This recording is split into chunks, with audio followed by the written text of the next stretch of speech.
Good.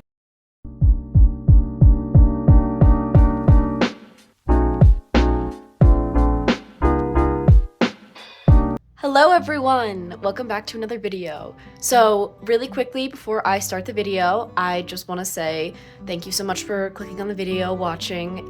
If you want to see me or more of my content, like, follow, subscribe. I'm trying to get to the international level of eventing. Obviously I have a long way to go. I have jumped much higher than this and dressaged at much higher levels than this, but it was with a new horse who I didn't super trust. So this ride is gonna be a bit rough, but I'm really focused on trying to show the good and bad parts of being an equestrian and just learning a new discipline. So without further ado, let's get into the rides.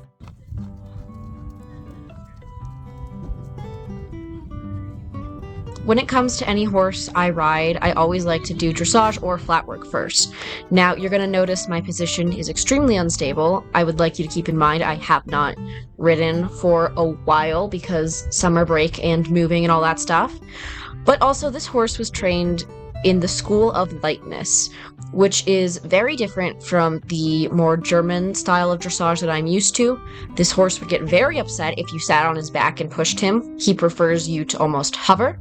So I'm trying to adjust my seat while also working with this high caliber horse. His name is Cav, and we are in the process of leasing him right now. That's why I feel comfortable posting him.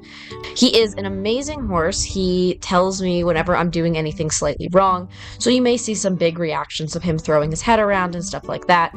I'm not actually being that aggressive with my reins. I'm actually, in some cases, being too nice, and he's taking advantage of that. This horse also requires a lot of upper calf, so I am out of shape. But also, the horses I have ridden do not like upper calf on them. Goose doesn't like any calf, and Nika would get very offended if you tried to hold her with your upper calf. So it's also just unlearning things that I've done for different horses who were trained differently and preferred different things. We are doing 80 billion circles because I am trying to canter. I haven't asked for the canter yet because he kept tilting his head to the outside due to me not having enough outside rein or inside leg. And as you know, that would not be great if you want to have a nice smooth canter transition. I'm also being a bit of a chicken because this is a very high caliber horse and I don't want to mess him up or piss him off. That canter transition was acceptable and pretty good. And in my brain I was like, oh my god, we're cantering. Okay, now just don't do anything different. Which of course means I'm going to lock my arms and forget how to ride.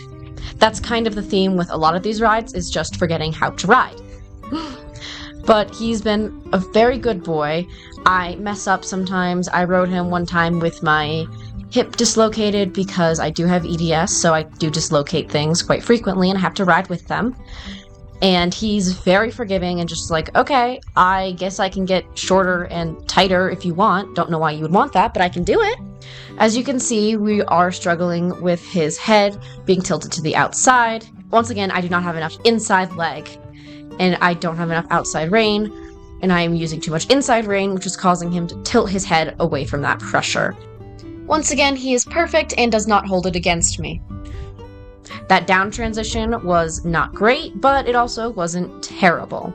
Now we're trotting and just trying to keep him going. We're trying to do a little bit of a leg yield to try and get him off my inside leg and into my outside rein. He's used to a lot of inside leg, which I just didn't have the muscling for right now. But altogether, that canter wasn't that bad. I would give it probably a 6.5 out of 10, which once again, for my first time riding this horse, I was pretty happy with. I know the walk isn't that interesting to a lot of people, but oh my goodness, look at that gorgeous swingy walk. It's one of the hardest gaits to get correct, in my opinion, and oh, I was so happy with how gorgeous it looked. Now I'm starting to push him more forward, as you can see, so he's starting to look more like a horse and his gaits are starting to be better. He's starting to reach under himself a little bit, not fully, but that's okay. Once again, this is my first time riding him, and my main goal is to be like, oh my god, this horse isn't gonna kill me. And I shortened him up, and now he's not moving forward as well, but you did see in the beginning how much more gorgeous his legs were, his front end was, And we're back on a billion circles. Here, my trainer is asking me to loosen my reins because my reins were a bit tight for him, and he didn't need to be in that high of a frame, especially considering where I'm going to start competing on him at. So we're doing some stretchy trot circles just for her to be like, see, look, you don't have to hold his face and you can trust him and he's not going to take off with you. He's not going to spiral to the inside. He's not going to lose his balance. He's also a little bit earthbound because at this point he needed to get injections. He got them 2 weeks after this video, so that also contributes to why he didn't want to go forward. Looking back on this ride, I'm pleasantly surprised. It looks a lot better than I thought it did. Well, minus that halt, but that's okay. I mean, 90% of it is decent. Now we're going the other way because we need to canter the other direction. As you can see, my reins are a bit longer. We're also doing a little bit of sitting trot because I can tend to be a little bit more stable in that. I'm also struggling a bit with my connection with this horse. I'm very nervous to touch him in the face because I've been on some high caliber-ish horses, definitely lower caliber than this horse though. And when you touch them with your face or micromanage them, which I know is something that I tend to do, they would get really pissed off and wouldn't be forgiving. Having ridden this horse for a little bit now, I know he is extremely forgiving and I was worried about nothing, but still, back then I was super, super nervous about it. So once again, we're going to be doing a million circles to try and canter the other way. But as you can see, he has a lot more freedom in his trot. He's moving much better. He's starting to get the essence of tracking up, which is really nice. Once again, this is just such an amazing horse. I can not sing enough praises about him. Like, he is so amazing. His name is Cab, which I forgot to mention earlier, and he's so perfect. As you can see, I'm starting to micromanage and not giving him enough inside leg. That's why he was starting to kind of chomp down and pull his head up. So I just needed to put more inside leg on and stop trying to micromanage him. Towards the end of this first ride, I am going to show some clips of my most recent dressage ride. Well, flatwork ride. I'm not actually in a dressage saddle. Flatwork ride on him just to show, hey, I've actually gotten a lot better. And he's a lot more comfortable with me and I'm a lot more comfortable with him. Now I don't have to do 80 million circles to ask for a canter transition, which is so delightful. I also would like to thank my trainer for not getting annoyed with me for doing 60 billion circles, because watching this back, it's a little rough. And if I was her, I would have been like, just canter. I'm so angry with you. It is not that hard. Canter the damn horse. But she didn't. She was so sweet and so nice. She is much more pushy with me now that she's really got to know me a bit more, but I still thank her for her patience. And we finally get the canter transition. And then I almost ran into my trainer and freak out and shorten my reins and don't push him forward. So now he has like a super, super small stride. And it's making him super, super condensed, which isn't super fair to him. And my trainer is currently trying to be like, hey, push him out, push him out, push him out, give him more rein, push him out. And as you can see, I am trying to do that. I will mainly do it on that long side because when we get to that long side, she's like, okay, now push him forward, make him yeehaw. So that's what we did. I didn't care as much about his headset and just went, hey, go a little faster. And he went, okay, I can actually do like half of my normal stride. That was another thing that was making me super nervous, is that this horse had a huge stride, which Goose has a huge stride. But once again, new horse, stress. I also didn't trust his balance, which is why I'm fussing with the inside rein so much, which he does not appreciate, but once again, he is an amazing horse and such a great team player that he's just like, okay, I'm just gonna get shorter and more crooked, but I will keep going, because that is what I'm supposed to do. And I am so lucky that I have gotten the ability to try this horse and just ride him. He just has so much to teach me, and I am so excited to learn everything. The most recent ride I've done.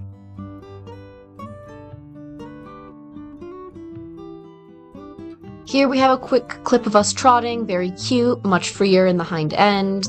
He pulled his head up in the transition, but he's still much more relaxed. Here we have us on a circle. We have a little bit of movement in his head and a little bit of him chomping, and I should have pushed him forward, but once again, still working on that calf muscling. Okay, but as so you can see, that was much the more content dressage videos. and now our we're gonna ride go is over much to more the jumping precise. videos. This was part of the warm-up to jump over fences. I'm just going to speed it up because it is essentially the dressage videos, but slightly worse. We did a lot of leg yielding, we did some canters, some canter circles, etc.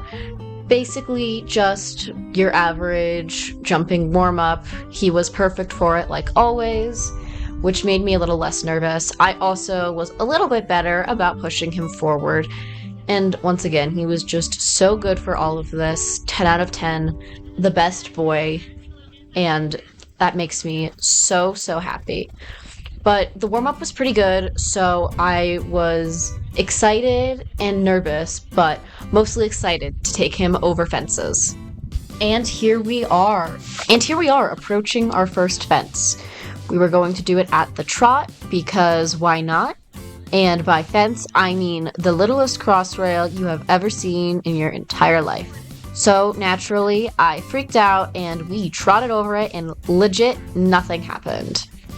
In fact, you know what? Let's replay that. Look at that form as we approach and go over. I mean, the Eck is perfect. All that stress for trotting over a crossrail. After that absolutely thrilling display, my coach was like, hey, we should probably go back around and actually canter afterward, like we're supposed to. And I was like, that's a sick idea. Let's go do that. So we did the longest trot ever around to this jump. And in my brain, I was like, okay, so we went over the fence and we were fine. So let's just do it again and stop being worried about going over the fence and it going terribly wrong. As we approach, he's like, okay, we're doing this. And the most relaxed canter ever afterwards. I was wiggling around like a sack of potatoes on his back afterwards, but I did kind of figure it out. And I was like, okay, sick. I cantered over the fence. I'm so proud of myself and proud of him, even though that's like the bare minimum. So we went around to do it again because I was like, let's actually, go over the fence again and maybe not forget how to hold my body over a fence. Something else I'm struggling with here is that I've been doing the hunters for a bit. So I really want to chuck my shoulders forward, and that's not what I need to be doing. Considering that I've jumped over a meter before, I was like, we should probably canter a crossrail. So I put him on a big circle, got him off of my inside leg, and pushed him up to the canter. And we picked up the canter. The transition was all right. It still does not have enough buoyancy in the canter. It's not bouncy enough. His stride isn't long enough, but I was just like, let's canter a fence and not kill ourselves. And we did. And I chucked my shoulders at him because, once again, being a hunter. But overall, I was super proud of myself, which is so silly because this is like so easy compared to things I've done in the past. But I'm a little bit traumatized from past horses right now, and I'm trying to work through that. And as I'm sure a lot of you know, that takes time. Okay, so for this next bit, I think I'm just gonna let my trainer talk about the ride, but I'm pretty happy with how it's going. It's still just crossrails, but you can see we're working on a lot more intricate techniques, such as tighter rollbacks, changing the lead over a fence, bounces, etc. Good.